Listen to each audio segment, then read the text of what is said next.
Então vamos lá. Muitos autores já estão aqui. Por enquanto a gente Quatro vai fazendo a primeiros. introdução. Pode ser que os demais cheguem, tá? Então, bom dia novamente a todos vocês. Eu sou o professor Felipe Guilherme Melo. Sou professor do curso de Engenharia de Produção da Universidade Federal do Vale do São Francisco. Um amante da educação e engenharia. Pesquiso nessa área desde 2012 e participo do COBENG também desde 2012. Para mim é um evento assim que eu me sinto em casa, gosto muito de estar aqui entre vocês, fico muito feliz em ler os trabalhos, em compartilhar um pouquinho dessa experiência nesse meio, né, tão importante para a gente que está nessa área de engenharia. Estou falando de Pernambuco, na cidade onde eu trabalho, em Salgueiro, como já foi comentado aqui, bem quente. Pode falar, professora. Bom dia a todos. Eu me chamo Andréa, sou professora na Universidade de Caxias do Sul, na área de Engenharia Elétrica. E como professor também participo do COBENG desde 2012, que foi na UFPA, né? Foi meu primeiro COBENG. Também tenho pesquisas nessa área mais voltadas ao ensino de robótica industrial, onde a gente tem trabalhos com alunos do ensino médio, do ensino da graduação, a gente faz desenvolvimentos nesta área, né? E, como a gente disse, nós estamos em climas bem diferentes. Aqui está bem fresquinho, bem gostoso. O professor está lá num calorão abaixo de um ar-condicionado, provavelmente, né, professor? Justamente. Então, Isso nós mesmo. nos conhecemos em 2012, no COBENG, lá no Pará. Pois é, professor. Meu primeiro COBENG foi em 2012 também. Bom dia, Mariana. Bom dia, Peter. Vamos começar agora a apresentação dos trabalhos, tá? Como já foi dito, nós não exibiremos os trabalhos. Já é esperado que vocês tenham lido os trabalhos ou assistido os vídeos. E esse é o momento da gente interagir, fazer perguntas sobre os trabalhos, compartilhar um pouquinho das nossas experiências dentro da pesquisa de cada um, tá? A gente tem um horário bem restrito para cumprir. 9h45 nós precisamos acabar a sessão para dar continuidade às outras atividades do evento. Então, não estranhem se a gente for bem rígido com o cumprimento do horário. Eu acho que vocês têm participado de outras sessões e têm visto que todos, ou pelo menos a maioria, está com esse objetivo, tá? E as pessoas que não conseguirem fazer uma pergunta via microfone ou via chat, não esqueçam que lá embaixo da página da nossa sessão tem um espaço de interação que vocês podem deixar a pergunta e o autor ir lá e responder. Então é uma coisa boa, né? A gente não vai se restringir apenas a esse momento aqui. Vai ficar lá o espaço, como se fosse uma rede social, para que vocês possam interagir e tirar outras dúvidas sobre os trabalhos. Então, não fique frustrado se você não conseguir, se algum de vocês, né, não conseguir fazer a pergunta nesse momento aqui. Usem a tecnologia ao favor de vocês nesse momento, tá bom? Podem usar a função de levantar a mão ao fazer uma pergunta, ou digitar no chat, e a professora Andréa vai acompanhar e vai marcar o tempo enquanto eu vou gerenciando as apresentações, tá? O primeiro trabalho que nós temos nessa sessão é o trabalho de código 3207 do Marcelo Antônio. O Marcelo, alguém que vai apresentar esse trabalho, participou como autor, já está aqui na sessão. A Isabelle.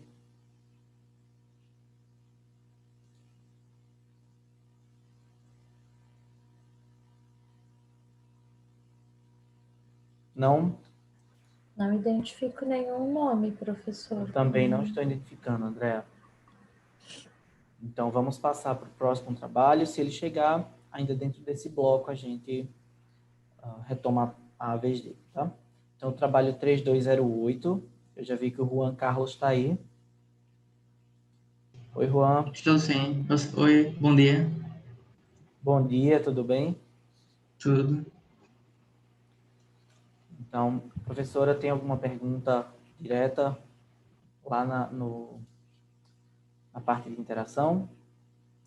Não tem nada por enquanto, Nada professor. por enquanto. Juan, você quer comentar brevemente seu trabalho? Bom dia, Juan, tudo bem? Bom dia, tudo bem? Tudo bem com vocês também? Tudo. Parabéns pela colocação do seu trabalho, visto que a aplicação dele com relação a uma placa de circuito impresso realmente é uma coisa que os alunos não têm contato na engenharia. Eles acabam tendo que construir, nós aqui também é a mesma situação, né? Eles acabam tendo que construir, mas não tem uma disciplina que ensine isso, né? E aí eu achei bem interessante essa ideia, mas pelo que eu vi, ele é uma atividade extra, ela entra como atividade complementar, como atividade de extensão, ela é voluntária, né? Os alunos, eles mesmos acabam se motivando. Fala um pouco para nós sobre a questão da construção dessas aulas. Isso, é uma atividade complementar que quem organiza é o grupo PET Elétrica da UFPB. Não sei se todos que estão aqui estão familiarizados com o que é o PET, o Programa de Educação Tutorial, mas é um programa que ele consiste em atuar nos 3 pilares do ensino universitário, que é o ensino, a pesquisa e a extensão. A gente atua nos 3 pilares. O Garagem do PET, ele surgiu justamente porque não existe nenhuma disciplina que ensine isso na graduação. E é muito comum quando você chega no quarto período, quinto, sexto período, que aparecem projetos de circuitos elétricos ou de eletrônica, você precisar construir uma placa de circuito impresso. E aí, com isso, o grupo percebeu que existe essa lacuna na graduação.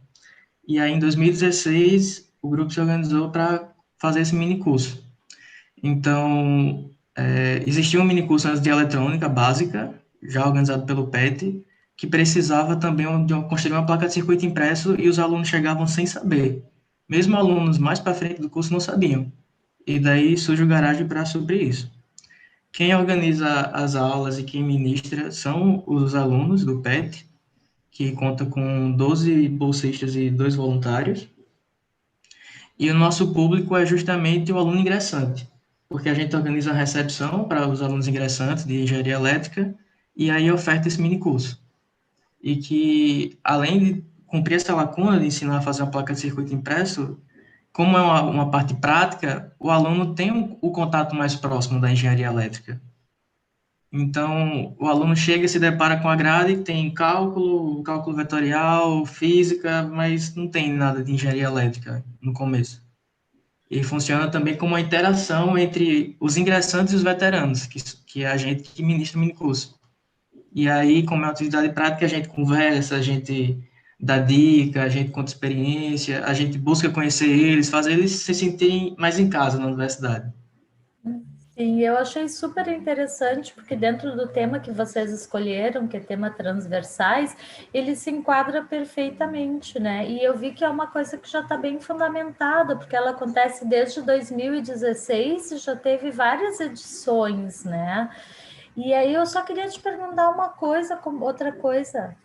Por enquanto não temos pergunta ali, pessoal. Alguém quer fazer alguma outra pergunta antes de eu complementar? Eu posso fazer também. Juan, parabéns pelo trabalho também. Gostei muito. Eu fui petiano também durante a graduação. Tenho muito carinho pelo trabalho desenvolvido pelo PET.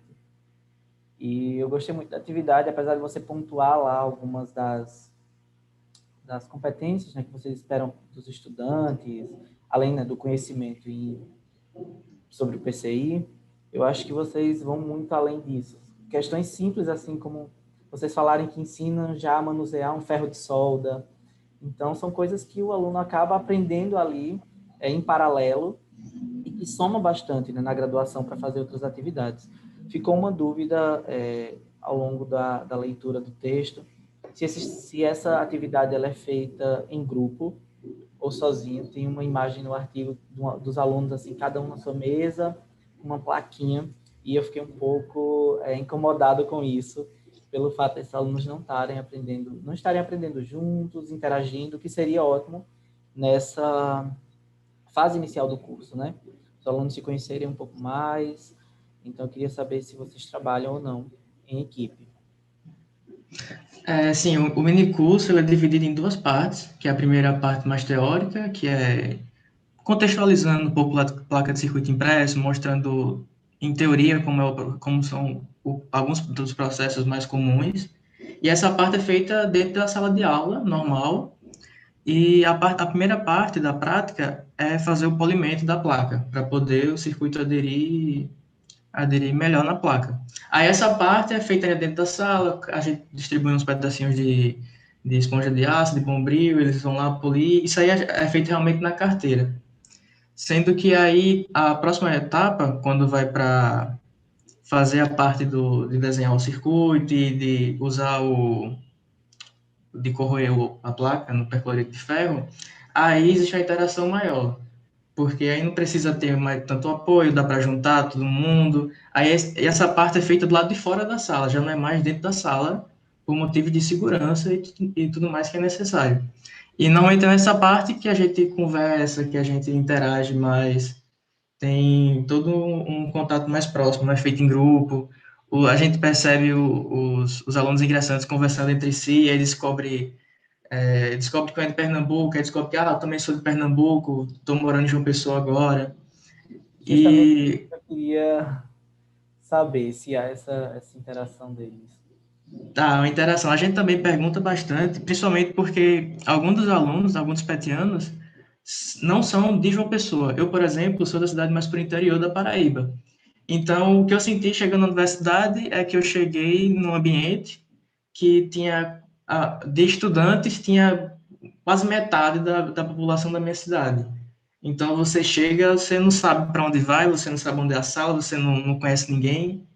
Então, a gente ajuda nisso de trazer até mais conforto para o ingressante, para ele realmente se sentir acolhido dentro da universidade. O grupo PET Elétrico, inclusive, não apoia os trotes mais comuns, né, que envolvem, às vezes, alguns alunos podem ficar envergonhados, alguma coisa assim. Então, a gente não promove esses trotes, a gente promove mais essa coisa mais amigável, mais de interação. Entendi. Parabéns. Fico feliz. Já está alinhada também com o que as DCNs prevêem, né? Essas atividades iniciais de interação.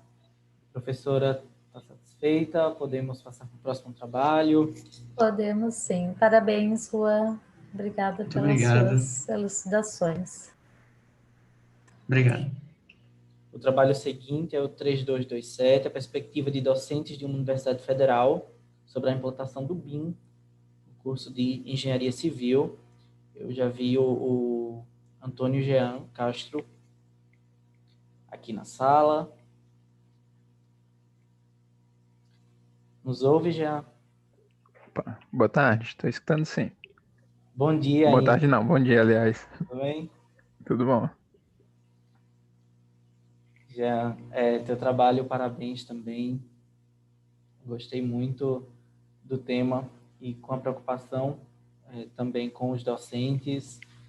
Fiquei, assim, quando eu vou ler um trabalho sobre isso, sobre a utilização dessas novas tecnologias por docentes, eu sempre penso assim que a gente está exigindo professores formados, exigindo que professores formados ontem estejam, né, 100% atualizados hoje e saibam utilizar as ferramentas hoje, as ferramentas mais atuais, o que de fato é o esperado, e isso é muito difícil, né? E aí, ao ler teu artigo, eu vi que é um curso novo também e que muitos docentes têm pouco tempo de experiência na docência. Você acha que isso dificulta ainda mais ou facilita? Eles se mostram mais abertos para aprender um pouco mais? Essa foi justamente a principal diferença que a gente buscou trazer nesse artigo, que foi analisar a realidade de um curso em implantação para ver justamente isso, se teria alguma diferença, seria mais difícil ou não adotar do que acontece nos cursos que já tem uma idade maior, digamos assim. E a principal diferença que a gente viu foi que, analisando a literatura, nos cursos que já estão presentes aí há muito tempo, há uma certa resistência por parte do corpo docente à adoção de novas tecnologias em geral.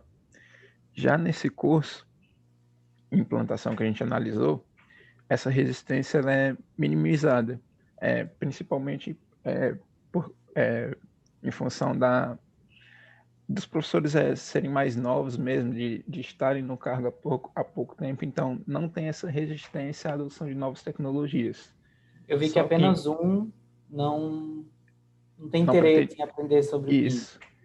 Só que em contrapartida, a gente tem uma dificuldade maior na questão da própria grade curricular mesmo, porque é algo que ainda está sendo feita, a grade curricular tradicional, e aí para incorporar o BIM a ela também é um pouco mais complicado. Uma outra coisa que me intrigou foi a questão da infraestrutura. Eu não sei se o campus ou a faculdade está sendo construída agora, mas eu queria saber se tem infraestrutura para isso, para fazer um laboratório com computadores bem equipados, com toda a parte, né, de infraestrutura física adequada para rodar o BIM, trabalhar com os alunos. A infraestrutura em si já tem no campus, já tem os laboratórios, já tem as salas adequadas, só que o que a gente não tem ainda são equipamentos de hardware adequados. A gente não tem computadores com a capacidade adequada para rodar os principais softwares BIM.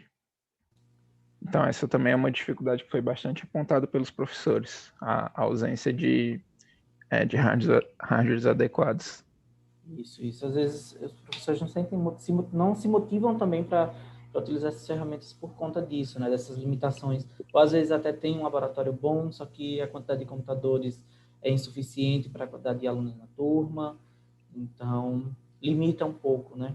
E além da parte do hardware, tem os softwares também, porque são softwares muito caros e que a nossa universidade, que é a UFC, ela ainda não tem parceria para a obtenção desses softwares. Então é algo que também é uma dificuldade a mais. Entendi, muito obrigado.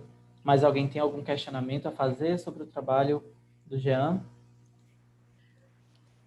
Jean, pela tua colocação, então, nesse momento foi feito somente o levantamento desses professores da disponibilidade. Quais são os próximos passos? Vocês têm algum projeto para dar continuidade em busca de parcerias ou mesmo de projetos para tentar implementar um laboratório com um mínimo de computadores que possa ser levado adiante essa pesquisa?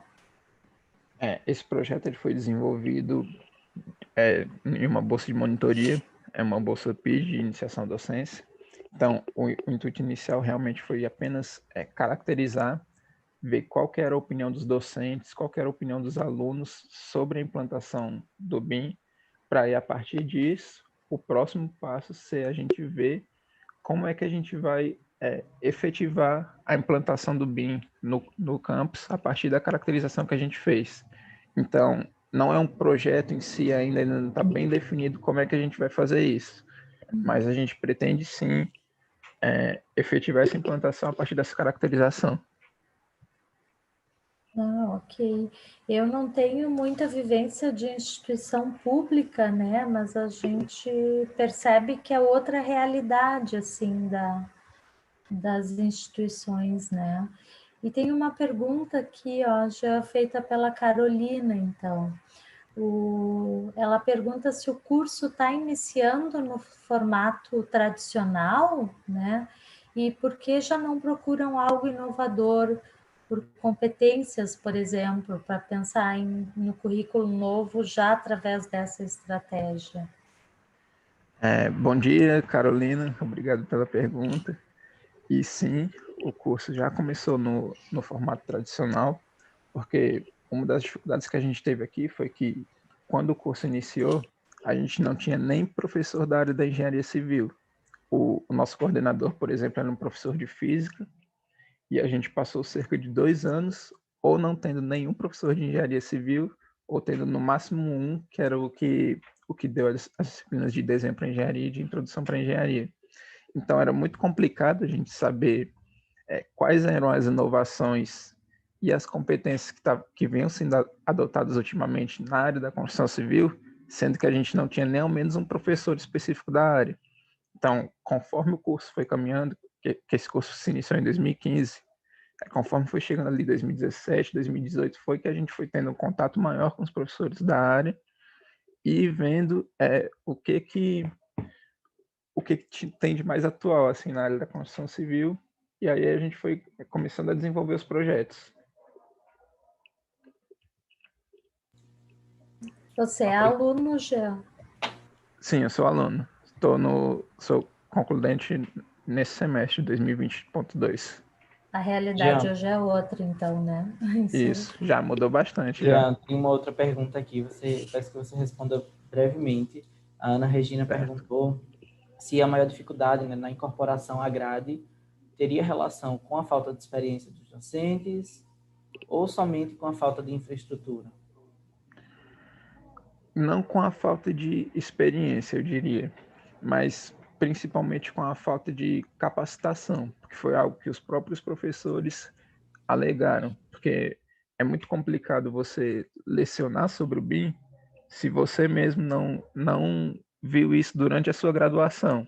Então, as principais dificuldades apontadas foram essa, a falta de capacitação, também a questão do BIM não ser visto como prioridade ao longo do curso, até porque é um curso novo, então as preocupações estão sendo mais básicas do que a implantação dessa metodologia, e também as coisas que eu já falei em relação à falta de software e de hardware. As principais dificuldades encontradas são essas, por enquanto. Ok. Muito obrigado. Muito obrigado, Jean. Então, a gente vai partir para o próximo trabalho. Professor, estamos conseguindo cumprir o tempo? Sim? Ótimo. O próximo trabalho é da Carolina. Ele é intitulado Como Construir o Perfil do Egresso para um Curso de Engenharia. Carolina está aí, consegue nos ouvir? Sim, estou aqui, ó. Tudo bem, Carol? Tudo bem. Professora Andréa quer fazer alguma consideração? Alguém que está na sala tem alguma dúvida sobre o trabalho?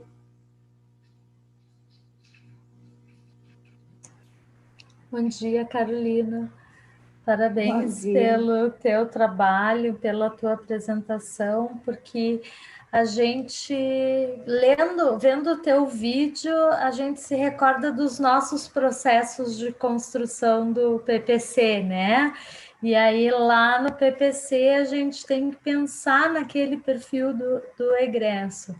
E pensar, olhar o processo que vocês fizeram nessa construção do perfil do egresso, me chamou a atenção porque a gente vai buscando coisas pela nossa perspectiva e não pela realidade do que realmente é, né? A gente acaba construindo esse perfil pela perspectiva do grupo de professores que estão lá. E aí eu queria te perguntar uma coisa, da questão das pesquisas em outras instituições que vocês fizeram sobre o perfil do egresso. Como se deu essa pesquisa? Andréia, quando a gente foi construir o perfil, essa pesquisa foi feita pela internet, tá? O que a gente fez foi procurar nos sites. Óbvio que não foram todas as universidades de engenharia de alimentos ou de ciência e tecnologia no mundo todo, né? Porque são muitas. Mas a gente pegou aquelas que se destacam nessa área, então aqui no Brasil que se destacam dentro da engenharia de alimentos, como Viçosa, a Unesp, a USP, a Unicamp. Nós entramos nos sites dos cursos, procuramos os PPCs e fomos avaliando qual era o perfil do egresso dessas instituições. Porque, na verdade, o que nós queríamos era... A gente teve um perfil do egresso inicial, né? A gente teve fizemos um modelinho. Ai, gostamos desse aqui. Mas é isso que você falou, a gente construiu com base na nossa perspectiva.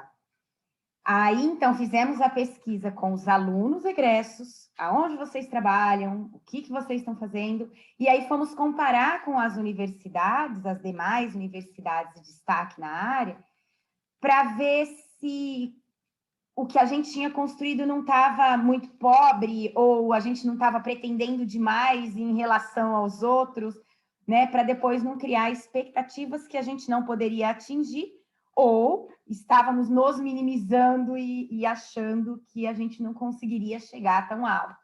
Então, ou se a gente sonhava muito alto ou sonhava muito baixo, sabe? Mas, então, a gente foi pesquisando os PPCs. Para as universidades aqui do Brasil, foi até mais fácil, óbvio, fazer a pesquisa, né? Mas aí as internacionais deu um pouquinho mais de trabalho, porque elas já não são de engenharia de alimentos, né? Elas são de ciência e ciências agrárias, muitas vezes, e aí tem que procurar, foi mais complicadinho, e os documentos também são diferentes, né? Os documentos norteadores, né? O que a gente tem de PPC para eles é diferente.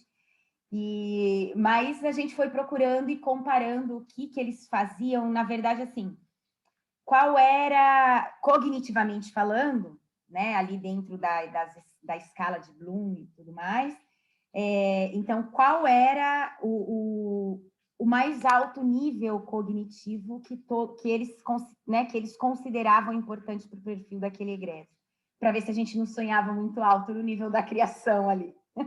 Mas foi pela internet. Carolina, eu também gostei muito do teu trabalho. Como vocês se preocuparam, assim, olharam para dentro do curso, o egresso, assim, onde a gente está, o que a gente está formando, e depois um pouquinho para fora do curso, né? E essa preocupação, assim, eu achei incrível a importância que vocês deram do perfil do egresso especificamente. E aí o resto do PPC, ele é todo trabalhado em torno só desse perfil do egresso. Assim, vocês gastaram uma energia muito grande para definir um perfil do egresso corretamente, muito alinhado ao que vocês esperam.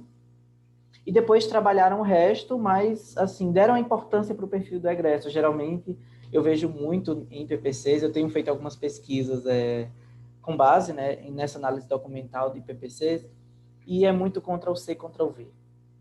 Então, pega lá o que está na minha área, na engenharia de produção, por exemplo, tem um documento com diretrizes norteadoras para os cursos de engenharia de produção da BEPRO, e 80% dos PPCs pega lá aquele perfil do egresso que a BEPRO colocou, copia e cola.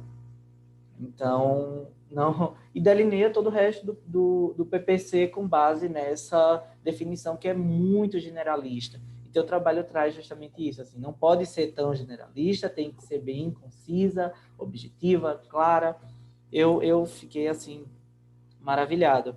Nessa sessão tem outros trabalhos que falam sobre egresso, acho que vai ser bom para vocês interagirem. E achei interessante também o fato de muitos irem para a pós-graduação, né? Você acha que isso tem a ver com a necessidade, por exemplo, de mais docentes na área? Existe essa oportunidade no mercado? Olha, eu acho, honestamente, Felipe, a gente... É que assim, o nosso cursão, deixa eu explicar o contexto. A gente escreveu esse perfil do egresso para o curso que nós estamos reestruturando agora, que vai ser um currículo com base em competências.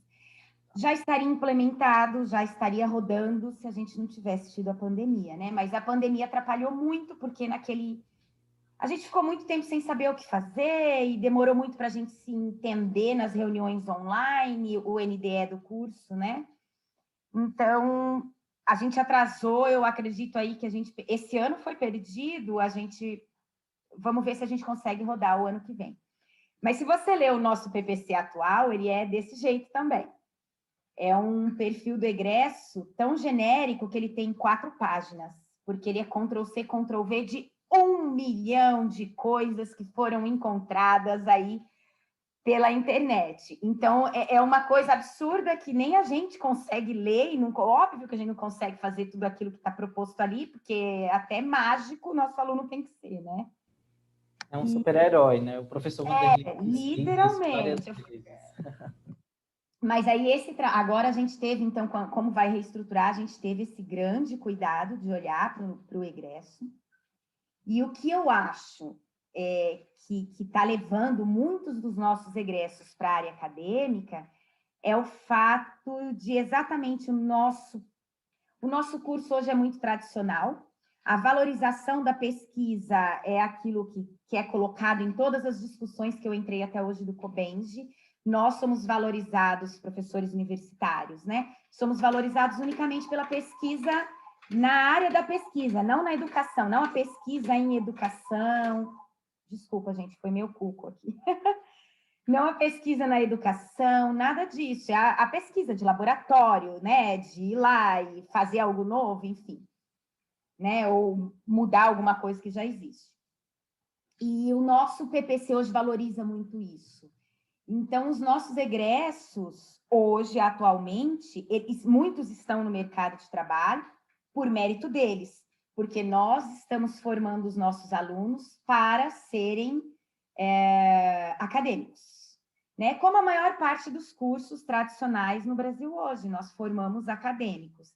E exatamente por isso, eles têm um gosto grande pelo laboratório, a gente ensina isso para eles, né? Então, a gente tem uma grande quantidade que continua, porque já começou ali há muito tempo e gosta do laboratório, e aí faz como eu acho que eu fiz, você fez, a Andréia fez, e muitos outros professores que estiverem aqui fizeram. Né? Você foi ficando. Uhum, é verdade. Ok, muito obrigado, Carolina. Professora Andréia, temos tempo para mais alguma pergunta? Você tem alguma questão? Temos um tempo ainda, professora. Não, eu só queria colocar quantos professores tu disse que foi um grupo de professores que fez essa pesquisa, quantos professores vocês foram para organizar isso, Carolina? Então, tudo começou com o nosso antigo pró-reitor, tá? Na UTFPR, Luiz Maurício Rezende. É uma pessoa fantástica que apostou no ensino dentro da instituição. Então, ele ofertou para todos os professores de todos os cursos, de todos os campos da UTFPR, para um grupo de professores de todos os cursos, perdão.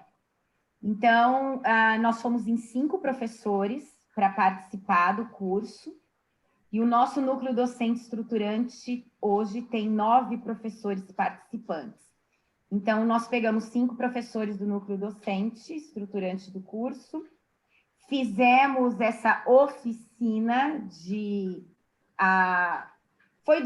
foi mesmo de um desenrolar, né, de um desenvolvimento de um currículo por competências, e foi essa consultora, que é da PUC Paraná, é uma professora da PUC Paraná, ela falou exatamente isso que o Felipe colocou, a importância que a gente tinha que dar para o perfil do egresso. O perfil do egresso tinha que ser o ponto central e norteador de todo o projeto do curso, né? O que nós queremos formar, o que nós estamos formando, isso está alinhado com o mundo, né? O seu egresso está alinhado com o que o mundo vem fazendo, quer dizer, ele pode trabalhar lá fora, ele tem competências para isso.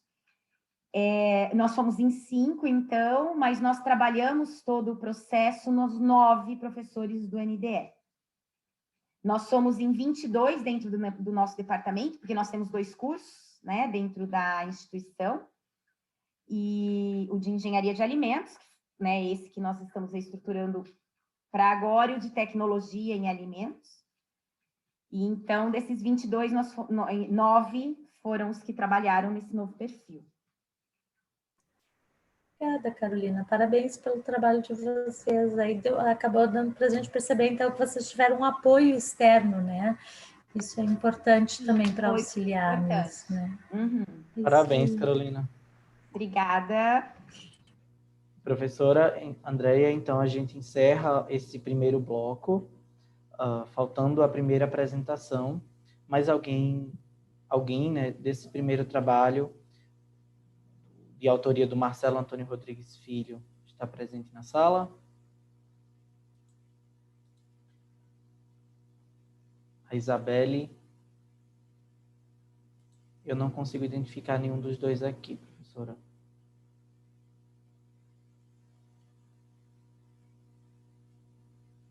Também não identifico, professor. Então, nós vamos encerrar esse primeiro bloco de trabalho, e vamos passar para o bloco 2. O primeiro trabalho desse bloco é um trabalho da minha autoria, junto com alguns colaboradores da UTF-PR, Campus Londrina, e da Universidade Federal de Sergipe. Foi um trabalho que surgiu a partir de uma pesquisa de orientação, né, de uma orientação de trabalho de conclusão de curso, de um aluno que eu tive na Universidade Federal de Sergipe.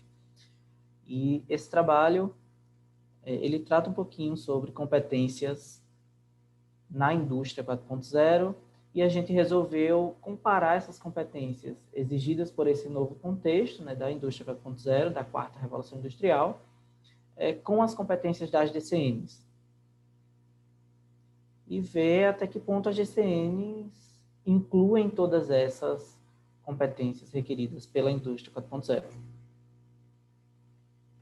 Professor, faço eu uma pergunta para você.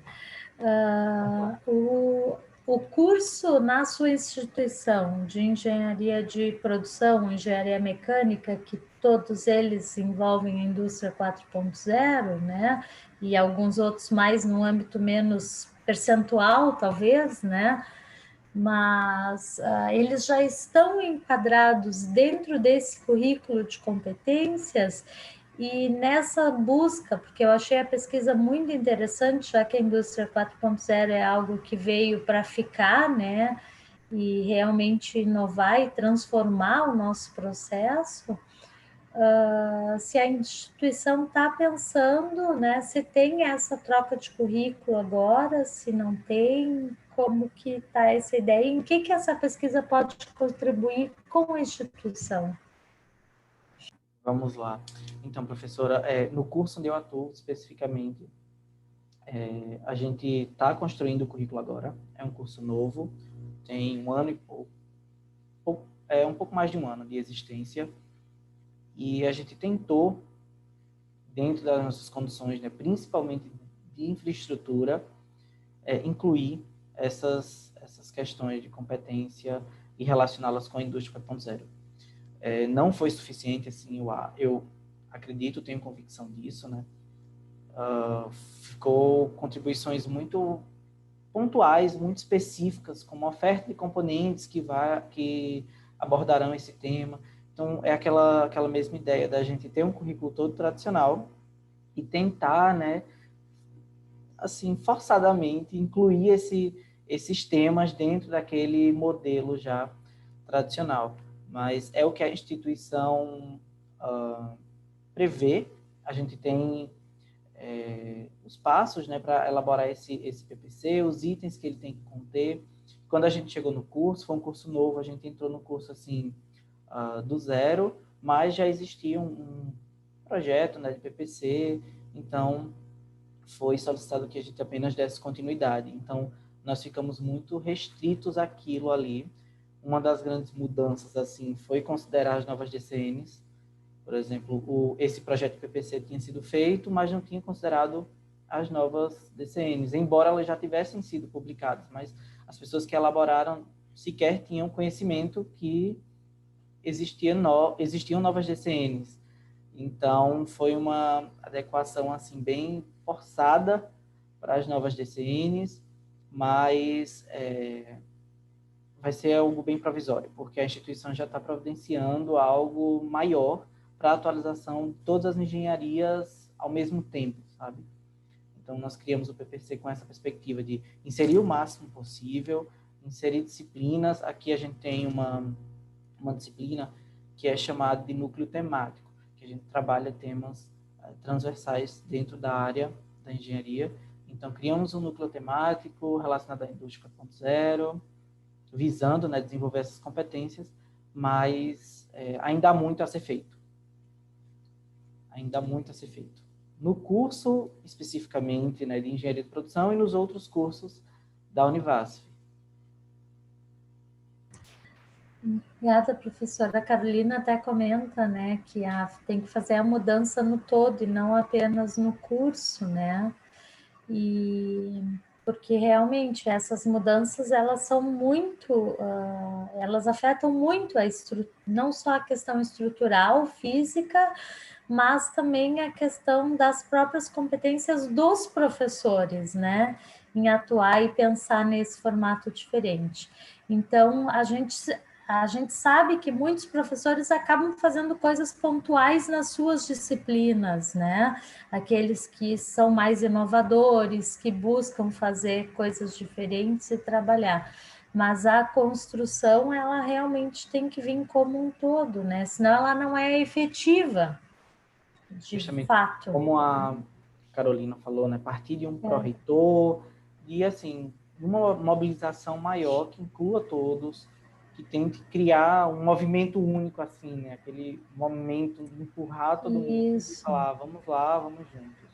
É o que ela comentou aqui, o projeto delas teve um grande atraso em função dessas questões maiores, né? Sim. Porque realmente, se não vier uma decisão de cima que seja efetiva, a gente não consegue convencer a todos para mudar, né? Assim, a gente ficou muito feliz com o resultado, porque o que nós fizemos foi, a partir das competências levantadas por meio de uma revisão bibliográfica sobre a indústria 4.0, a gente cruzou essas competências com as competências trazidas pelas DCMs. E foi bastante satisfatório porque 71% dessas competências elas estão bem alinhadas. Então, a gente teria que trabalhar aí no restante, que são competências específicas relacionadas à linguagem de programação, segurança de dados, conhecimentos, né, empresariais e mercadológicos, que nos cursos de engenharia de produção eles são muito presentes, disciplinas como marketing, só que nos outros cursos não se tem essa característica, né? E a gente quer formar um engenheiro empreendedor, um engenheiro inovador, só que muitas vezes esse engenheiro ele não tem sequer conhecimento de mercado para que ele possa tomar decisões assertivas. Inteligência emocional, são coisas que ainda precisam ser trabalhadas, né? Isso, com maior ênfase. Também Obrigada, técnicas de negociação. Sim. Obrigada, professor Felipe, pela sua apresentação. Muito agradecida e parabéns pelo trabalho. Obrigado, André. Podemos dar continuidade, então, professor. Podemos. Então, o próximo trabalho é o Arthur, ele está aqui presente, né? O Arthur é autor. Eu já vi que ele está presente. É mais um trabalho sobre egressos da UPE, na Poli. Oi, Arthur, bom dia. Bom dia a todos, bom dia, professor Débora, professor Felipe. Tudo bem? Falem. Tudo ótimo. Professor André, tem alguma consideração sobre o trabalho? Bom dia, Arthur. Parabéns pelo teu trabalho. Tudo bem contigo? Tudo ótimo, muito obrigado, professor André. Obrigada. Eu percebi no teu trabalho um detalhe diferente, que vocês já fazem esse acompanhamento de egresso desde 2015, pelo que eu vi aqui, né? E vocês têm feito uma aplicação de questionários para identificar o que esse egresso está fazendo, está trabalhando, né? Essa pesquisa, esse acompanhamento, ele acontece todo ano ou é feito ou por semestre, né? Ou junta-se um determinado período de formandos para fazer esse acompanhamento? Vocês já fazem em seguida que ele se forma ou deixam passar um tempo para ver a questão profissional e depois fazer? Poderia explanar para nós um pouco? Certo. Eu preciso falar então um pouco sobre a pesquisa, como é que ela ocorre. Ela ocorre todo ano a gente fala também que é uma pesquisa que está em trabalho contínuo, a gente está sempre procurando atualizar, e ela parte de dois princípios. O primeiro é avaliar a instituição em si, o trabalho do ano passado, que foi feito pela equipe, foi voltado para essa parte de avaliação institucional, e esse ano a gente tentou avaliar um pouco mais a inserção desse egresso no mercado de trabalho. E é uma pesquisa que está em trabalho contínuo, certo? A gente trabalhou com os egressos dos anos de 2015 a 2019, porque a gente acaba encontrando uma certa dificuldade de contactar esses egressos, seja por contato desatualizado, o e-mail que é disponibilizado pela escola acaba sendo desatualizado, mas a gente está sempre, todo ano, trabalhando, e a nossa pesquisa, eu vi vocês falando muito sobre planejamento, mas a nossa pesquisa ela serve como se fosse indicadores, né? Ela é uma ferramenta para gerar subsídio, ou seja, se a gente tem egressos que não estão atuando na área de engenharia ou então que estão atuando em outras áreas, a gente acaba indicando para certas lacunas que a gente acaba encontrando, que pode sim servir para o corpo docente, né? A partir disso, reavaliar as necessidades do curso e tudo mais.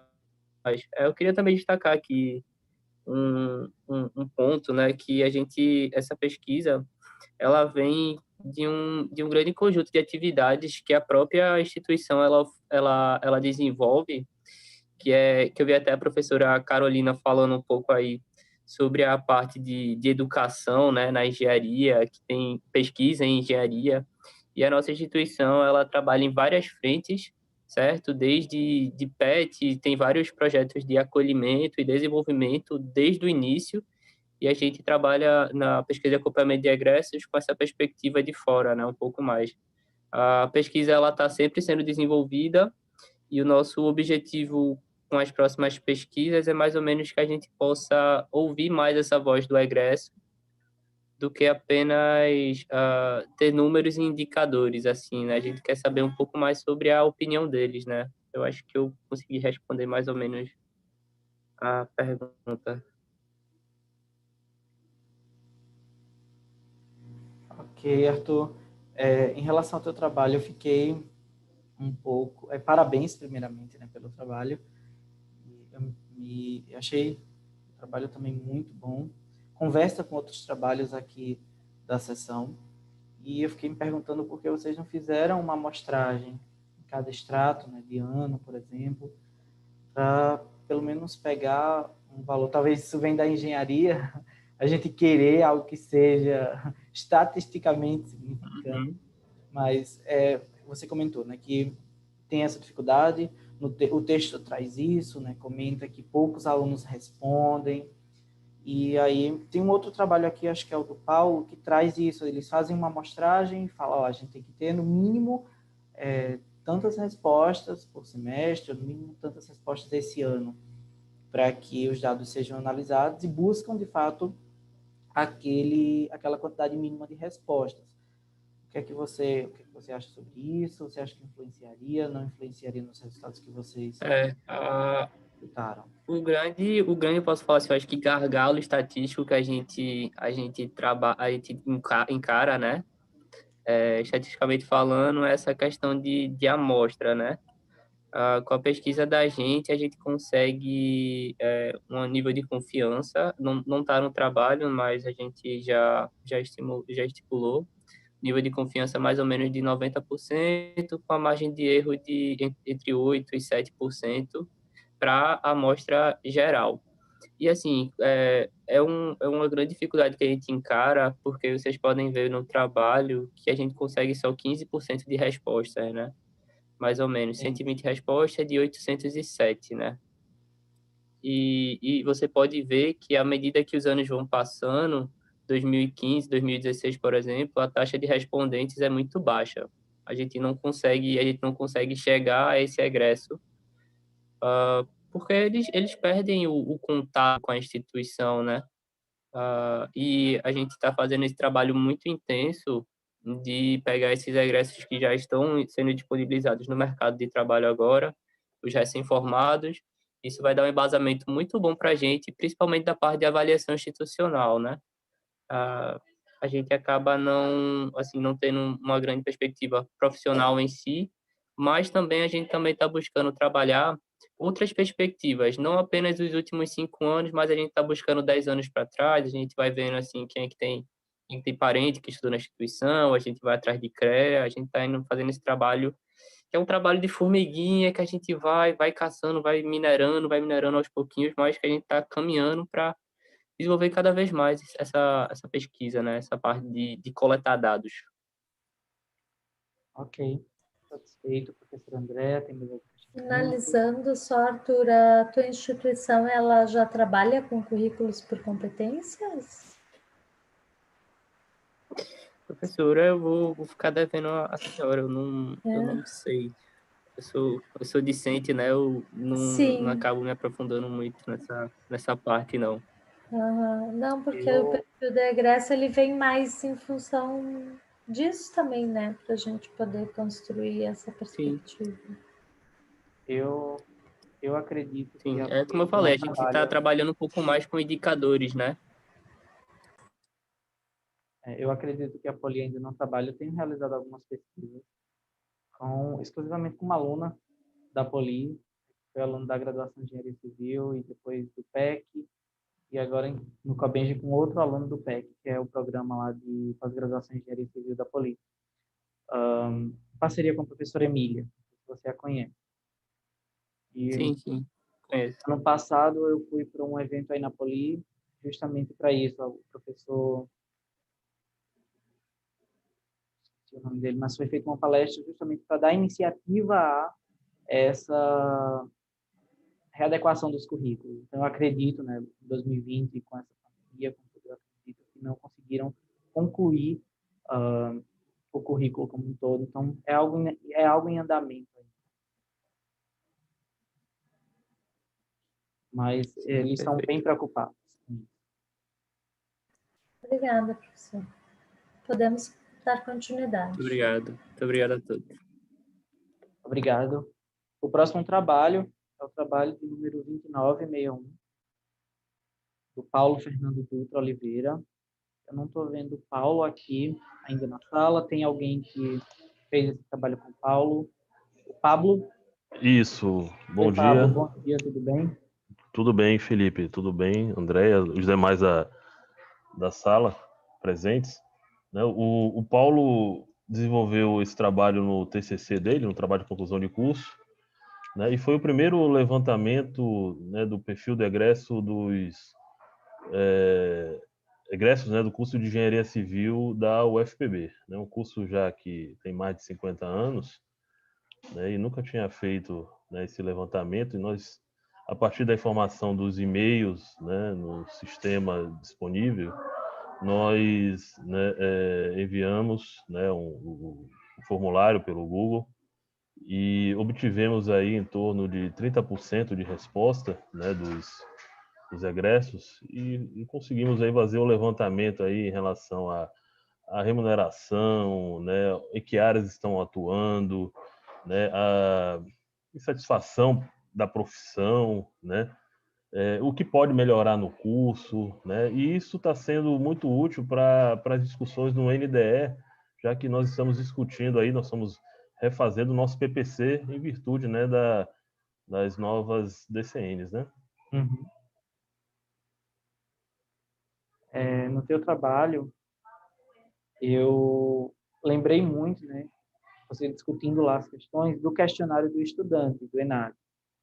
Então, nem todo estudante responde esse questionário, porque não está naquela amostra de 80% do curso, mas para cursos grandes é bom, porque muitas vezes é representativa a amostra de estudante que está lá nesse questionário e os microdados estão disponíveis. Se vocês tiverem um tempinho para pesquisar um pouco sobre o questionário do estudante, puxar os microdados desses questionários e analisar, eu acho que vai trazer informações boas para vocês melhorarem o curso, tá? Eu gostei que eles ganham muito, né, os estudantes. A média de salário é boa e agora me incomodou o fato de 48% estar insatisfeito com a área do curso. Você acha que isso tem a ver com o processo de formação, tem a ver com a situação atual da economia, do mercado? Porque é grande, é muito grande, né? 48% dos alunos falaram que não estão tão satisfeitos com aquela formação. E isso vai aumentando, né, com o passar dos anos. Felipe, a insatisfação, né, desses participantes, né, dizem, principalmente dos últimos, né, dos últimos formandos, né, que aí estão pegando a crise, né, a crise que hoje os alunos de engenharia civil estão, né, sofrendo, né, sem oferta de emprego, né, então acabou aí influenciando nessa amostra, né, muito. Eu acredito que seja muito por conta da falta de emprego, né, nos últimos anos, né? Mas foi interessante, né, o formulário, né, as respostas que foram dadas no formulário, eles tinham espaço para comentários, né? E esses comentários foram muito interessantes porque pede justamente o que as novas DCNs estão pedindo, né? A questão da integração das disciplinas, né? Projetos integradores. Teve aluno que respondeu isso, né? Tem um projeto integrador aí para né, ter esse link aí entre as disciplinas e de fato, fazer essa ligação com o mercado, né? Com o mercado que hoje, né, exige, né, o uso de plataformas, né, como o BIM, né, por exemplo, né? Plataformas mais recentes, né, que hoje nós não temos no nosso curso. Na verdade, ano passado que um professor lá que começou, né, a trabalhar com BIM, né, com os alunos, mas até então não tinha, né, não tinha esse uso de plataforma que pudesse integrar aí as diversas áreas, né?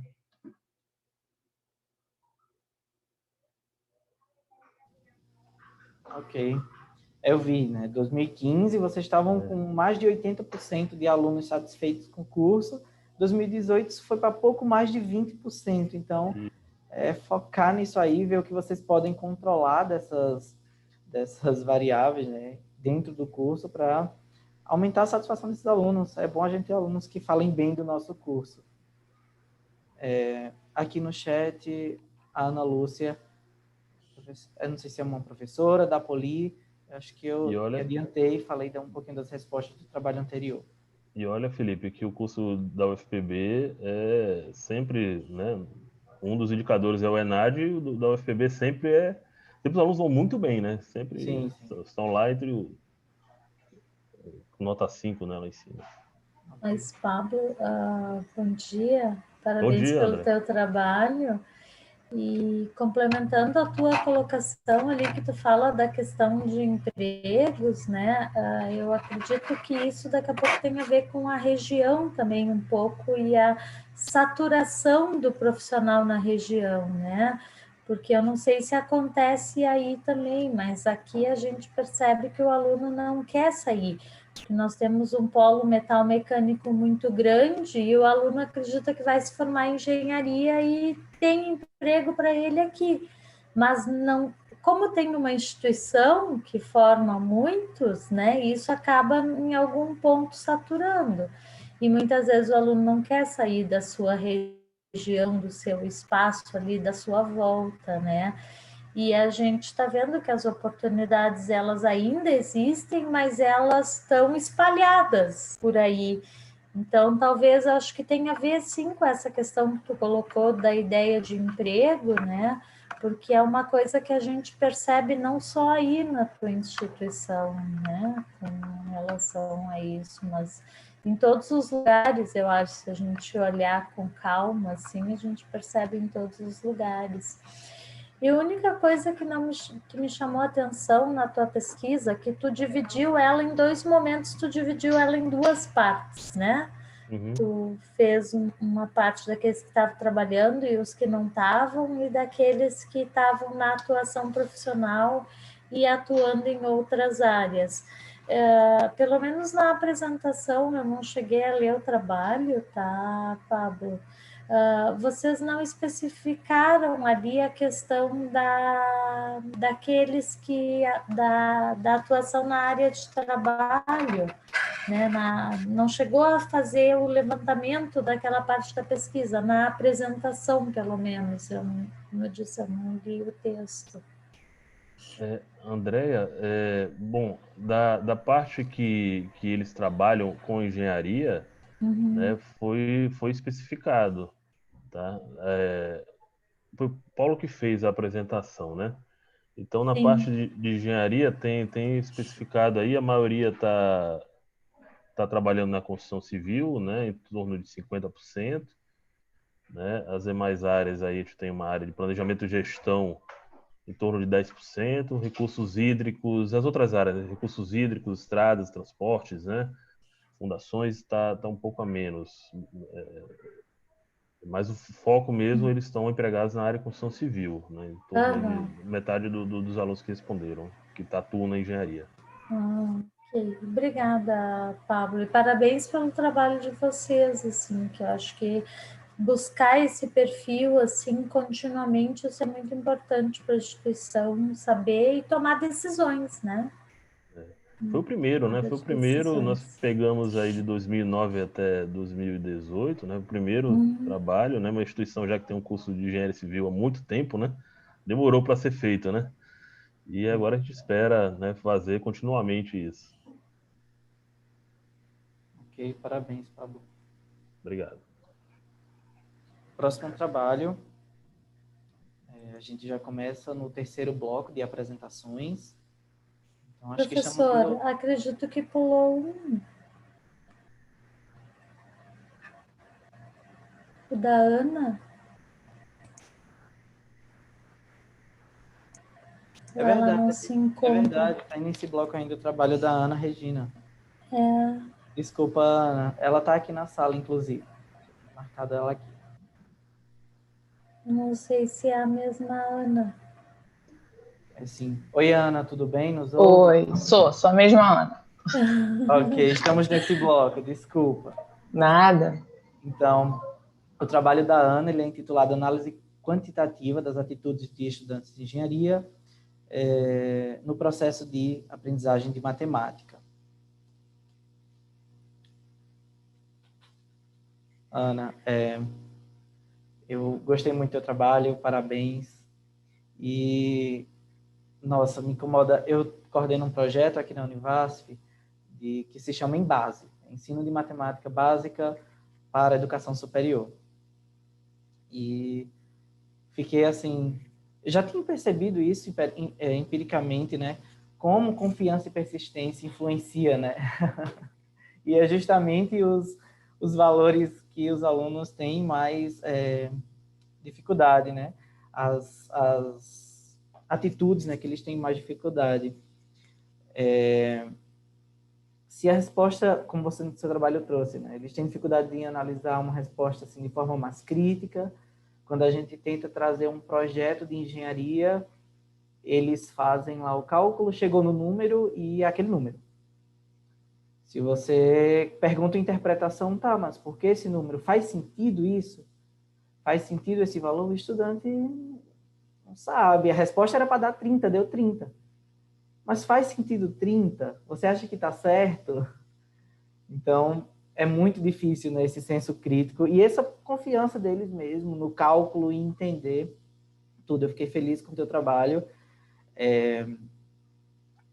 e acho que traz aí contribuições boas. Pelo menos eu aprendi bastante e vou tentar aplicar um pouco do que eu aprendi com ele no Embase e pode ter certeza que vai gerar frutos aí.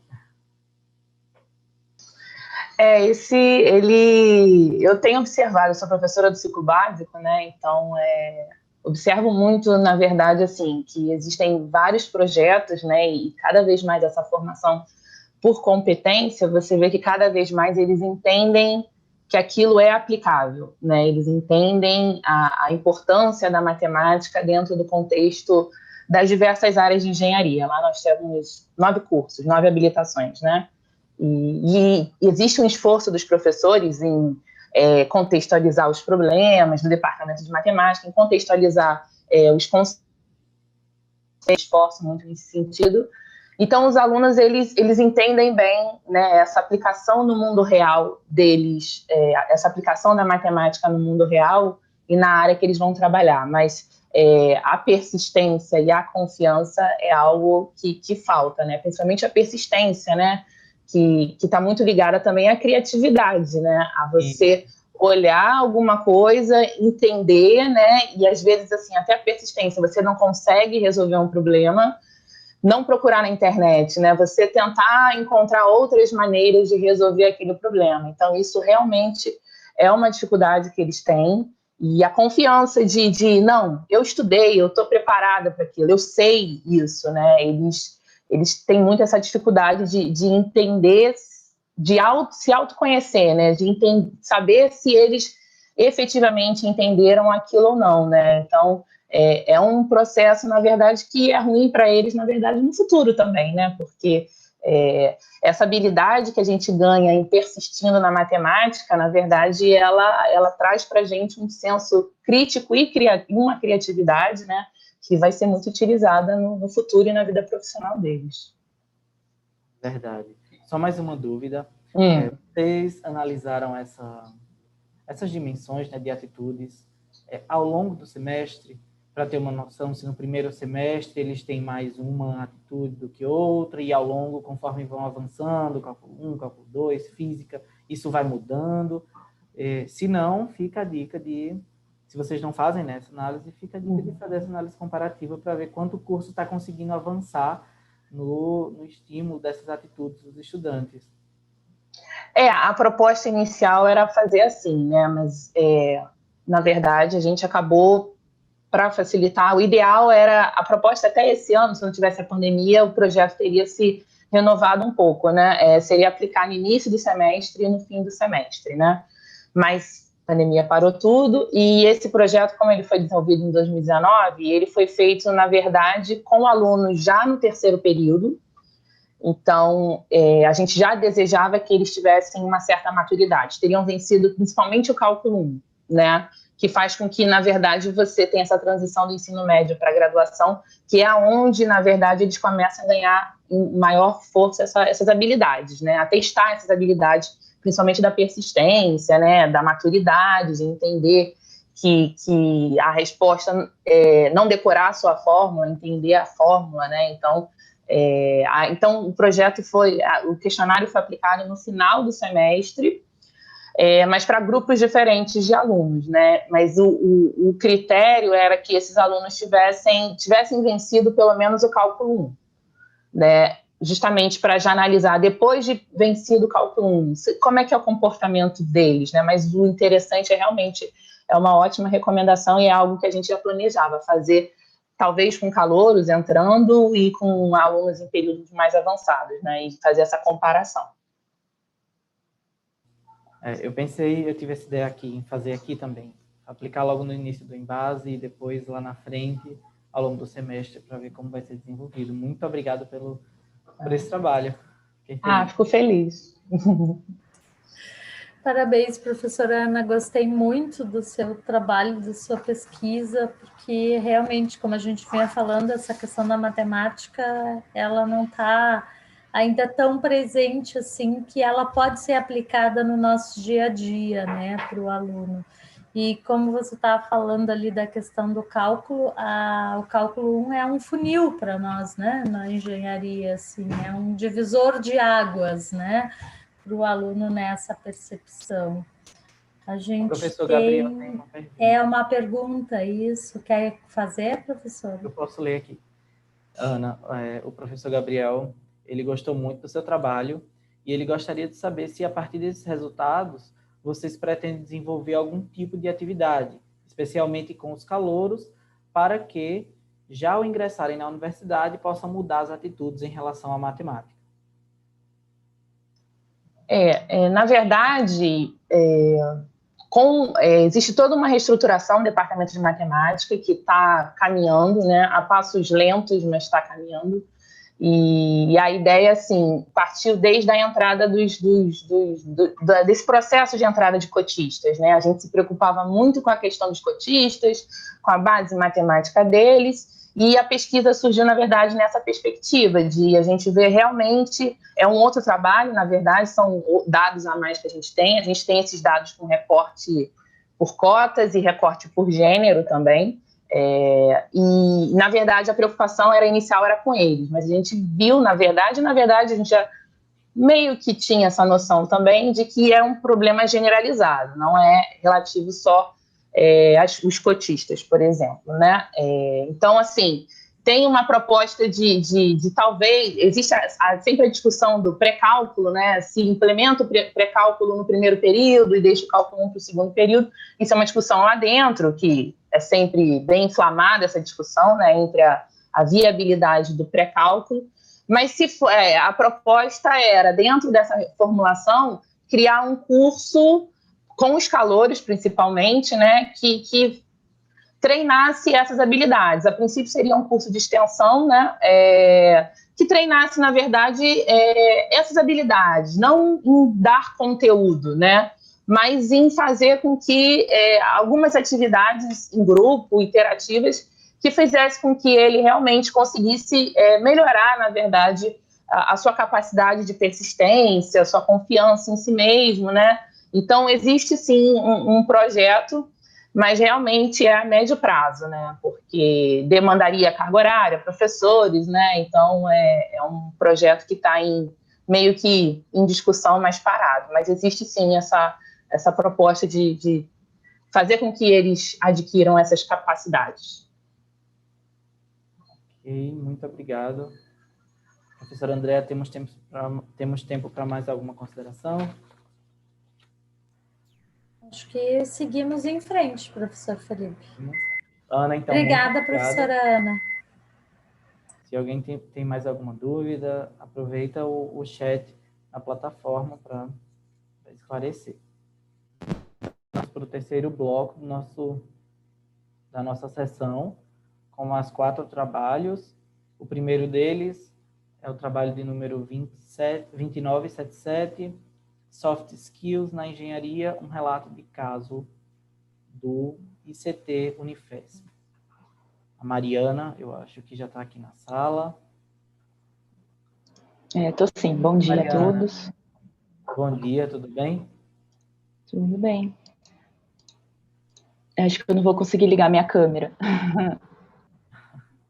Deixa eu só... Acho que é uma configuraçãozinha aqui.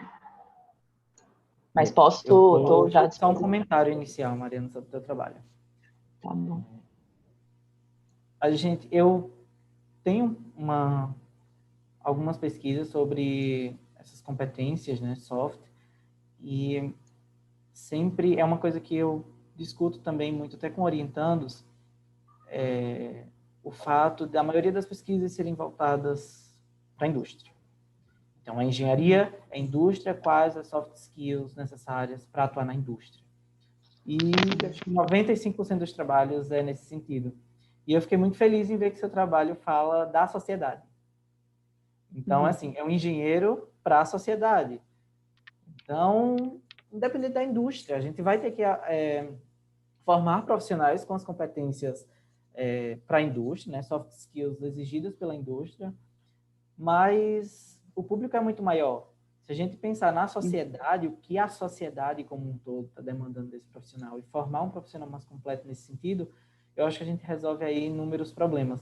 Fiquei muito feliz em ver seu trabalho nesse sentido, pensando na sociedade e não só na indústria. Parabéns pelo trabalho. Muito obrigada.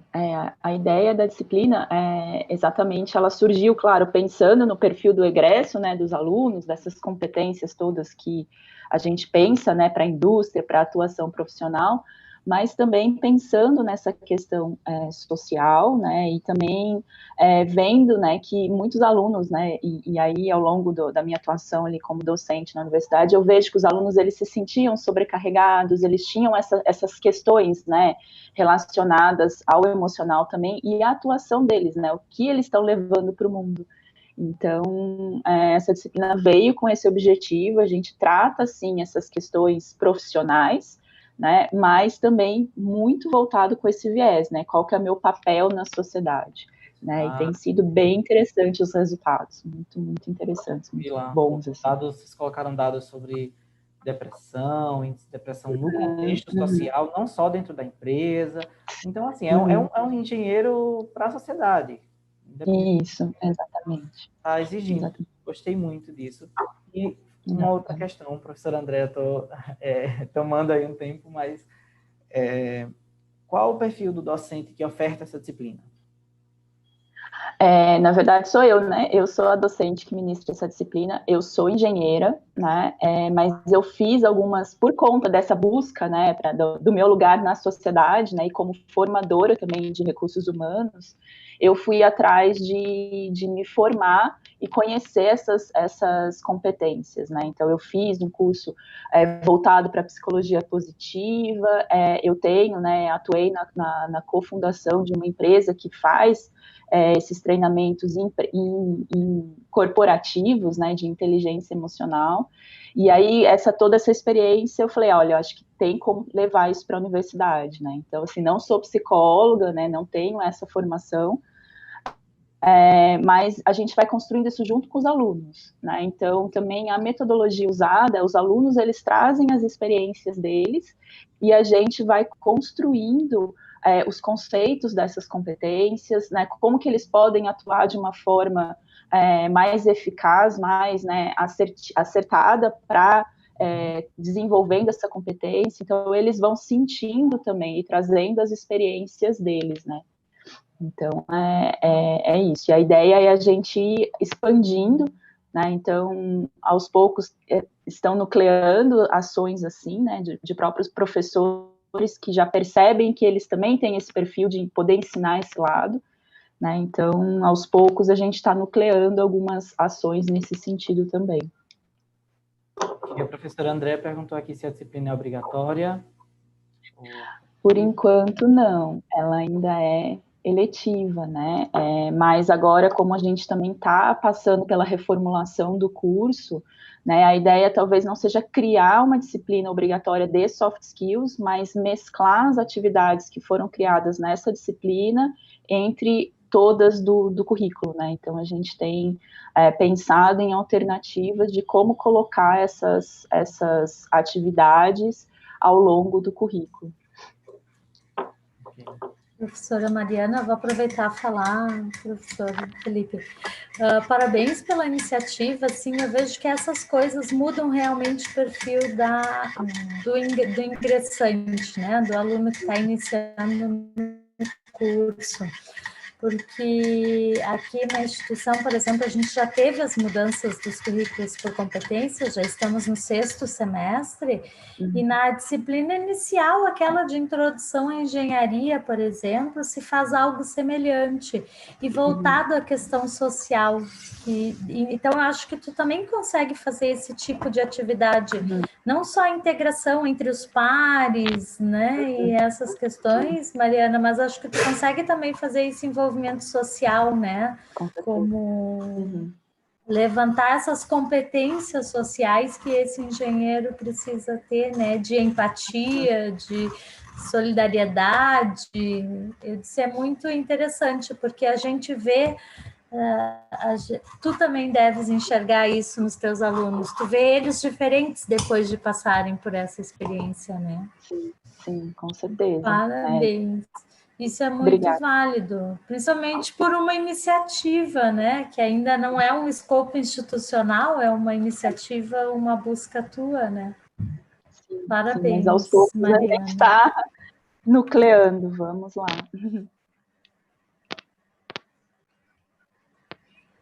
Tem uma pergunta para a Luciana. Isso. Há algum trabalho envolvendo os docentes nesse sentido, Mariana?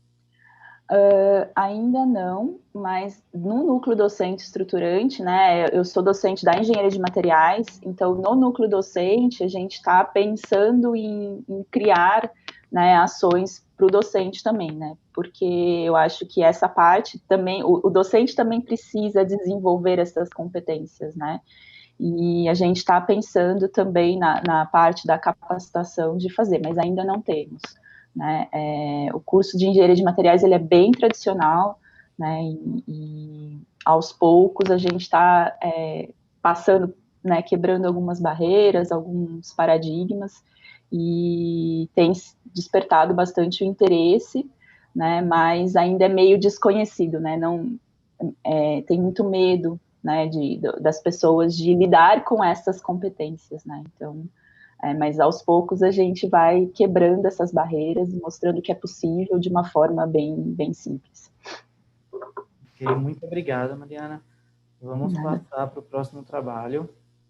Luciana, espero que tenha esclarecido o teu questionamento. O próximo trabalho é o de código 2976, planta didática para controle de velocidade e de posição angular de um motor elétrico. Ele vai ser apresentado pelo Peter. Oi, Peter, bom dia, tudo bem? Bom dia a todos, tudo ótimo com vocês? Tudo bem, tudo certo. Seu trabalho, eu fiquei na dúvida se ele tinha sido um trabalho de graduação ou se foi de pós-graduação, até que eu fui lá no vídeo e vi que foi o teu TCC, né? Pós-graduação. Foi um trabalho de mestrado, em que nível? Não, foi um trabalho de pós-graduação lato sensu, né? Ok. A Universidade Federal de Viçosa, ela criou uma pós-graduação recentemente, automação e controle de processos agrícolas e industriais. Anteriormente, eles só trabalhavam até nível de graduação em engenharia elétrica. Então, eles estão ofertando esse curso agora, só que com uma peculiaridade. O curso ele é EAD, o curso é totalmente à distância, com apenas 3 encontros presenciais. Então, apesar de ter laboratórios fantásticos, né, a UFV, por essa característica de EAD e apenas com 3 encontros presenciais, sentia-se falta no curso, né, de um equipamento didático que pudesse englobar todas as disciplinas da pós-graduação de uma maneira bem prática. Então, daí surgiu a ideia de fazer um projeto final de curso dessa pós-graduação, esse kit que pudesse ajudar as próximas turmas de formandos, estudantes.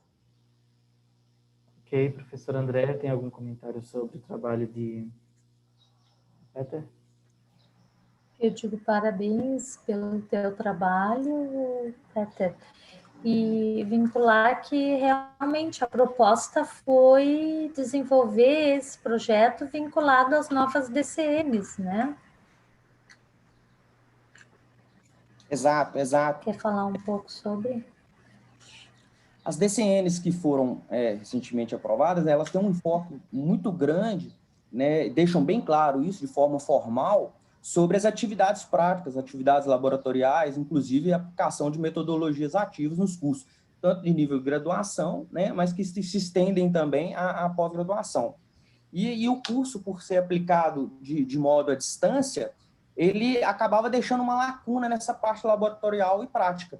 Mesmo com algumas atividades práticas sendo realizadas pelos estudantes em sala, através de ambientes simulados, nos encontros presenciais, nós não utilizávamos a infraestrutura dos cursos de engenharia elétrica, por estarmos usando um prédio de EAD lá da UFV. Então, alinhado a essa necessidade das DCNs, né, essa base norteadora de ter aplicações práticas, né, no perfil engenheiro, aí a gente optou em criar esse equipamento que fosse portátil, que não necessariamente precisasse ser utilizado nos laboratórios de engenharia elétrica da UFV, mas que pudessem facilmente ser utilizados em qualquer ambiente laboratorial com uma infraestrutura mais enxuta.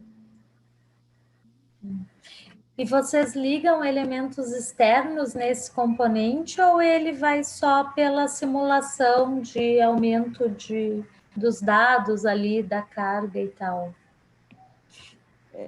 O equipamento ele trabalha de 2 modos, o modo remoto, né, e o modo local. Ele pode ser implementado através do sistema supervisório, onde os dados são passados, inclusive passados à distância, porque um dos trabalhos futuros com esse equipamento é que o aluno não precisa necessariamente ir até o campus Viçosa, no interior de Minas Gerais, para fazer as práticas. Então, um técnico de laboratório abriria o equipamento, ligaria o equipamento, conectaria ele na internet, e um estudante de qualquer lugar do mundo poderia implementar a atividade prática não simulada, de maneira real. Então, modificar os parâmetros através do sistema supervisório.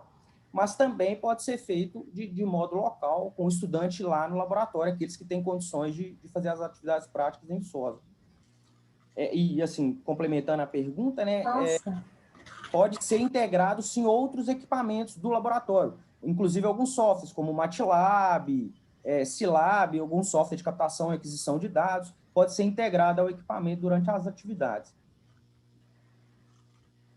Parabéns pela iniciativa, Peter, porque realmente a ideia do âmbito vai bem além da sala de aula, né? Está indo bem além da busca. Já estão pensando lá adiante, né? Apesar de vocês já terem um curso em EAD, já estão pensando na construção prática dele. Parabéns. Muito Obrigado. boa iniciativa. Vocês pensaram, ou vocês têm em mente, assim, de quanto seria o custo desse equipamento, dessa planta didática, e se ela pode ser, né, reproduzida por outros cursos, outras instituições? Nós estamos passando por um processo de patente agora, junto ao departamento da Universidade Federal de Viçosa, e eu, como autor, liberei, né, toda a documentação para a universidade. Então, um laboratório de prototipagem vai produzir esses equipamentos lá para que possam ser utilizados. Não sei se é o objetivo da Universidade de Viçosa compartilhar, né, por minha parte de autor já foi liberado, para que outros centros universitários também possam utilizar. Então, todos os arquivos são livres para que esse equipamento possa produzir. E o custo ele é relativamente assim, baixo, né, em relação ao mercado. O equipamento está em torno de R$3.000 a R$3.500 preços hoje, né? Então, assim, é o que viabiliza bastante a adaptação nos laboratórios. E uma coisa interessante que a gente não tinha pensado no início do artigo, né, do trabalho, e é uma situação nova, que veio o ensino remoto com a pandemia. Então, assim, é um equipamento, por ter esse viés de trabalhar de maneira remota nos laboratórios, e não ser apenas só simulado, ele vem a calhar hoje com a perspectiva, né, do que vem a ser algumas aulas práticas no futuro, porque ele vai servir, né, e inclusive já tá sendo usado lá em Viçosa, para atender até mesmo algumas disciplinas do curso de graduação em área elétrica com alunos trabalhando em modo remoto. Né? São disciplinas eletivas, evidente, mas já é uma ferramenta que no futuro vai possibilitar a execução de atividades práticas não simuladas, mesmo de modo remoto. Ok, parabéns mais uma vez pelo trabalho. Obrigado. Nenhum questionamento? Então, o próximo trabalho, ele é intitulado Avaliação por Competências, uma proposta de aplicação em disciplinas de engenharia. Eu acredito que um dos autores já está aqui, eu já marquei. Estão me vendo? Felipe? Oi, Rodrigo. Não estou lhe vendo, mas estou escutando muito bem. Que estranho, a câmera aqui deu... Agora foi. Isso. Agora... Tudo bem, bom dia. O professor Hector não pode estar participando, então eu vou estar apresentando aí o trabalho, né? Então, num breve resumo, né, o que acontece? A gente vê todo mundo agora estudando a parte, né, das novas competências, né, como trabalhar um currículo por competências, né? Mas o nosso foco principal qual foi? A competências em geral, nós já temos elas descritas nas DCNs, descritas nos requisitos do ENAD, né? Então, nós vamos pesquisar como aplicar, né, e como avaliar essas competências. Né? Então, fizemos uma pesquisa, né, tanto nacional quanto internacional, nas diversas escolas de engenharia, né, buscando quais são as evidências, né, de que são trabalhadas nas diversas escolas de engenharia, né, para realmente atestar que aquele aluno obteve aquela competência. Então, nesse sentido, no trabalho, nós apresentamos uma tabela consolidando, né, dentro ali da taxonomia de Bloom, quais são as principais evidências que são trabalhadas, né, seja um artigo, seja uma pesquisa, seja uma avaliação, seja um projeto, né, e trabalhamos, então, buscando elucidar melhor como são essas evidências e depois como é a avaliação dessa evidência por meio de rubricas, né, onde você avalia qualitativamente o trabalho do aluno, né, e a partir de indicadores, descritores, né, e daí fizemos uma aplicação disso junto à disciplina de física, né, aplicada aos alunos do ciclo básico, mais aí de 700 alunos, nós aplicamos essa rubrica e tivemos um excelente resultado, né. Quando foi da submissão do artigo, ainda estava sendo aplicado isso aos alunos, né, então no artigo ele apresenta a proposta, né, mas agora nós já aplicamos isso aos alunos e vimos aí que foi muito bem aceito, e é uma experiência de aprendizado constante, tanto para o aluno quanto para o professor ser avaliado por meio dessa nova ferramenta. O principal ganho que a gente vê, Felipe,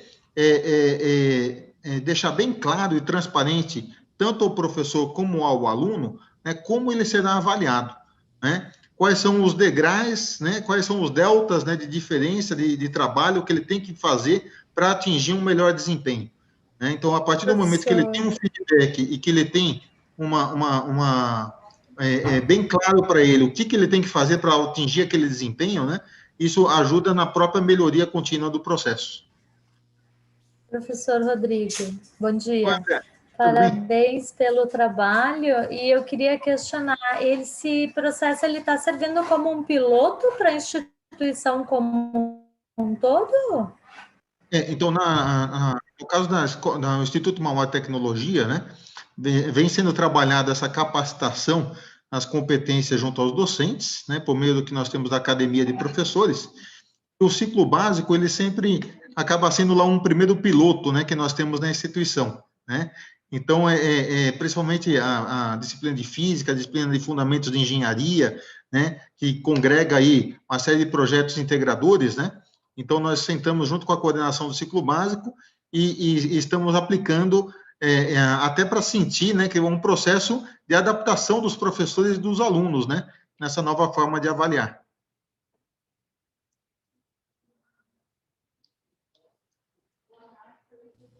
Rodrigo, dentro do curso, o questionamento que ficou aqui, os professores se envolvem com isso, todos estão com essa perspectiva, todos estão trabalhando essa questão das rubricas dentro de suas disciplinas, ou tem sido iniciativas pontuais de alguns docentes? Então, nós temos uma ação institucional, né, de capacitação dos docentes para definir quais são as competências que cada disciplina contribui dentro da formação do egresso. Nós temos uma capacitação institucional que vai trabalhar essa questão do desenvolvimento das rubricas, né, de avaliação dentro de cada disciplina. Nesse momento, esse trabalho apresentou uma iniciativa das disciplinas do ciclo básico, né? Ainda não está plenamente disseminado, né? Está sendo um processo de construção, mas está a passos largos aí para isso expandir para toda a instituição.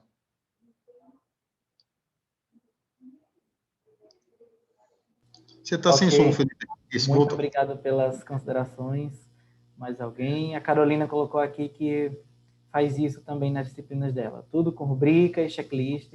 Dá um pouco mais de trabalho para a gente, só que eu acho que o aluno consegue enxergar ali o que é que a gente espera dele, o que é que ele tem que atingir a partir daquela atividade, né? Sim, com certeza. Muito obrigado. E nada mais colocado, né, professor, do que dentro dessa nova análise dos currículos por competências, a gente trabalhar com rubricas realmente do que com notas, né? Sim, porque o que acontece, André? Quando se fala tem que se trabalhar por competências, né? Então, então quer dizer que até agora não fazíamos a formação de engenheiros com competência? Na verdade, a gente faz formação de engenheiros com competências, né? Porque a gente vai tornar mais explícito essa situação dentro do processo de ensino-aprendizagem, né? Logicamente, cada instituição vai buscar o seu modelo, né? Quando você tem uma instituição privada, muitas vezes é mais fácil para ela, faz toda uma reforma curricular. Quando você tem uma instituição pública, né? Às vezes essa reforma é um pouco mais complicada pelas questões trabalhistas lá que envolvem, né?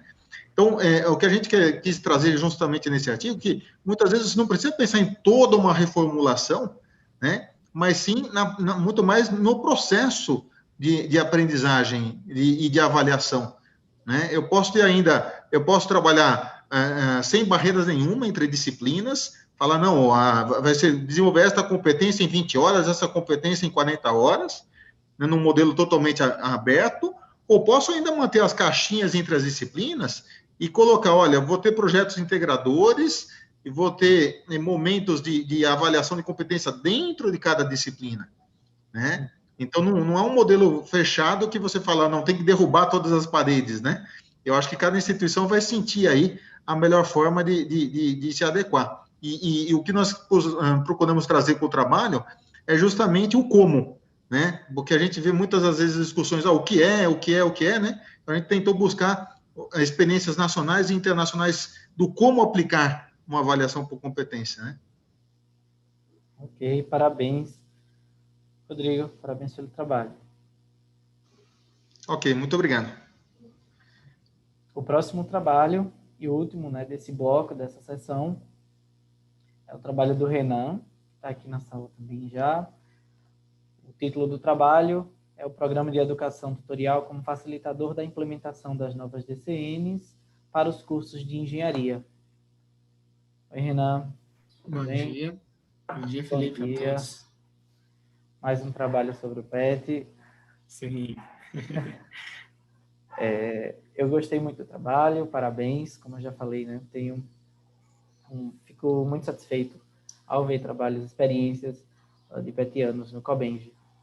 E eu queria só saber se vocês desenvolvem alguma atividade específica de suporte aos calouros. Sim, sim. Bom dia a todos e todas. Muito prazer, meu nome é Renan, faço parte do PET Civil da Universidade Federal de Juiz de Fora, aqui em Minas Gerais. Já estou no PET já há 2 anos, e aí nós desenvolvemos várias atividades, né, conforme o artigo diz, atividades essas alinhadas com as novas DCNs para os cursos de engenharia, e especificamente perante essa pergunta do Felipe, nós desenvolvemos sim atividades de suporte aos calouros, né, aos recém-ingressos ao curso de engenharia, ao passo que a gente desenvolve uma atividade intitulada como Dia do Calouro, que a gente aborda os alunos na disciplina chamada Introdução à Engenharia Civil. A gente pede autorização para o professor e a gente faz todo um trabalho de motivação para os alunos no decorrer da universidade, né?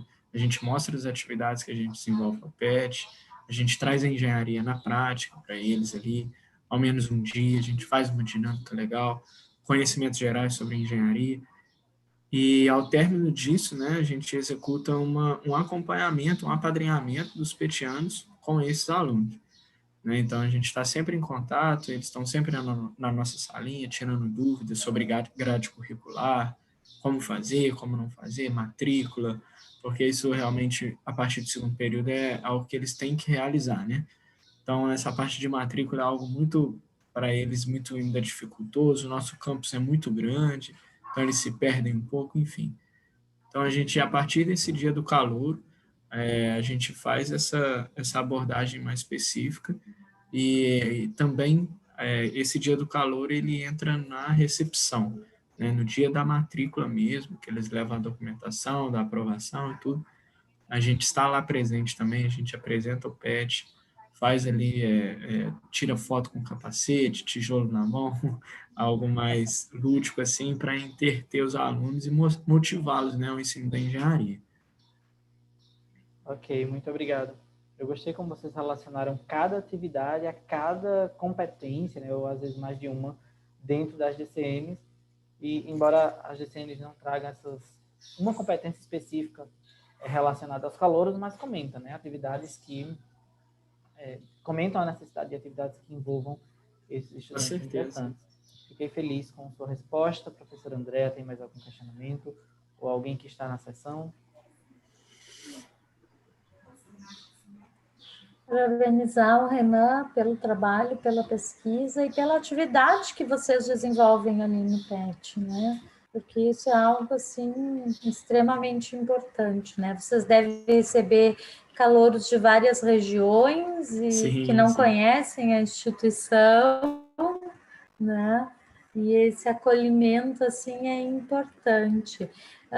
Eu queria só te perguntar, Renan, fugindo um pouco, porque eu não conhecia esse trabalho do PET aqui na instituição privada, a gente não tem esse projeto de educação tutorial, né? Talvez tenha com outro nome, mas não é de meu conhecimento. Se vocês trabalham alguma coisa voltada ao desenvolvimento de atividades, auxílio em disciplinas, assim como outras questões, se estão atuando nessa área mais didática, digamos assim. Sim, perfeita pergunta, André. Obrigado por isso. Nós realizamos, sim, essa atividade de acompanhamento das disciplinas, na qual uma atividade que a gente denomina aulões, né, de forma bem lúdica, assim, e nós colocamos os nossos petianos, né, nós nos colocamos na posição de docentes, né, entre aspas, na qual a gente realiza a resolução de vários exercícios, procura exercícios dentro daquela disciplina, especificamente matérias da engenharia, né, matérias que a gente lida diariamente, e a gente faz um aulão mesmo nas vésperas da prova, poucos dias antes, para revisionar o conteúdo, fazer exercício junto com eles, claro, com o apoio dos professores, os professores são grandes apoiadores nossos. Então, a gente faz esse acompanhamento nesse dia e também a gente deixa aberto para que os alunos possam nos procurar. Claro que a gente não é detentor do conhecimento, mas muitos dos nossos petianos já foram monitores de tais disciplinas, né? Cito resistência materiais, até disciplinas do ciclo básico, como cálculo, física. E essa atividade, vale ressaltar, que não é exclusiva do nosso PET civil. Foi o nosso PET que idealizou na nossa instituição, porém a gente conta com a ajuda também de outros PETs, de outras disciplinas, né? De outras disciplinas, não, de outros cursos. Então, nós temos um movimento Interpet, que a gente chama, interno, né, da instituição, muito forte. A gente distribui essas disciplinas, tanto do ciclo básico quanto matérias específicas da engenharia, para que todos os PETs possam nos auxiliar nisso. Né? Então, química, física, cálculo, 1, 2, 3, enfim, essas matérias a gente redistribui para fazer esse acompanhamento dos alunos. Né? Então, é algo muito positivo. Nesse período remoto, foi um desafio muito grande para a gente, mas a gente executou essa atividade, mesmo online. Tivemos um feedback muito positivo dos alunos, eles houve um aprendizado muito bom, conseguiram realizar bem a prova, enfim. Então, essa a gente executa, sim, a atividade de acompanhamento.